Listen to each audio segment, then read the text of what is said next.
नमस्कार, easy home tips channel में आपका स्वागत है। मैं संतोष चौहान।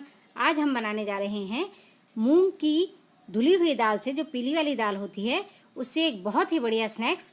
तो चलते हैं वीडियो की तरफ। यहाँ पे मैंने 200 ग्राम मूंग की दाल ली है धुली हुई, उसे पीस लिया है और इसको मैंने 4 घंटे के लिए भिगोया था। ये 200 ग्राम मैंने दाल ली है। हाफ टी स्पून हल्दी डाल रही हूँ कलर लाने के लिए, नमक टेस्ट के अकॉर्डिंग, और 1 टीस्पून चाट मसाला है, हाफ टी स्पून काली मिर्च और 1 बड़े नींबू का रस है। 1 मीडियम साइज प्याज है बारीक कटा हुआ, 2 हरी मिर्च है बारीक कटी हुई और 2 मीडियम साइज की शिमला मिर्च है बारीक कटी हुई, और 1 टीस्पून बेकिंग सोडा डाल रही हूँ। ये इसको फुलाने के लिए डाला जाता है। इसमें आप इनो भी डाल सकते हैं, अगर बेकिंग सोडा ना डालना हो तो इनो भी आप डाल सकते हैं।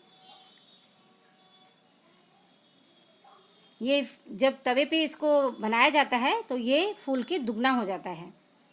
थोड़ा सा पानी डालेंगे इसको, घोल को थोड़ा पतला करने के लिए, भी गाढ़ा ज़्यादा है। ये बहुत ही हेल्दी रेसिपी है। इसको आप बच्चों के टिफ़िन में दे सकते हैं और नाश्ते में इसको ले सकते हैं। घी से तवे को थोड़ा ग्रीस करेंगे, ऑयल का यूज़ भी कर सकते हैं आप।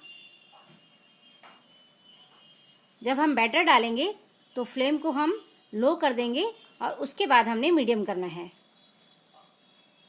साइज़ आप अपने अकॉर्डिंग बनाइएगा, जिस भी साइज़ का बनाना चाहे। मैं थोड़ा बड़ा बना रही हूँ यहाँ पर। इतने बैटर में कम से कम आपके 6 मूंगलेट बनके तैयार हो जाएंगे। इसका जो टेस्ट है चीली की तरह बिल्कुल नहीं आता है। इसका टेस्ट बहुत अलग आता है और खाने में काफ़ी अच्छा लगता है। इसको ज़रूर बनाइएगा। ऊपर से थोड़ा सा घी डालेंगे क्योंकि नीचे हमारा ये सिक गया है। अब इसको हम पलट देंगे।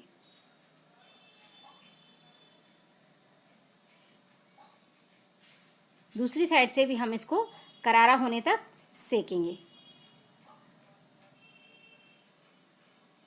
घी आप अपने अकॉर्डिंग कम या ज़्यादा कर सकते हैं। अब देखिए ये करारा हो चुका है, इसको निकाल लेते हैं। तो मूंग दाल का मूंगलेट हमारा बनके तैयार है। आप इस रेसिपी को ज़रूर ट्राई कीजिएगा। बच्चों के टिफ़िन के लिए, नाश्ते के लिए काफ़ी टेस्टी लगता है।